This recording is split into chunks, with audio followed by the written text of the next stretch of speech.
What I like is that education responds to the needs, not simply say these are your needs and therefore thou shalt follow them till thy kingdom come.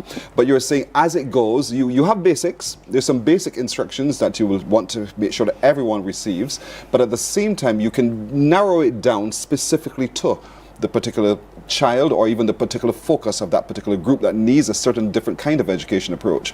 And so let's talk about the benefits to the child. We understand the benefits to the teacher, but the child who sits in a class in frustration because I am very tactile. I'm not one who just looks at the board and reads what you said and try to reproduce the information. But I need something that helps me to be able to assimilate in the way that I assimilate to be able to reproduce. Is this designed in that kind of way for the teacher to help that child with? Yeah, very much so. We use a lot of what we call unplugged activities. So they're activities that are not just away from using the internet, they're also away from using devices completely.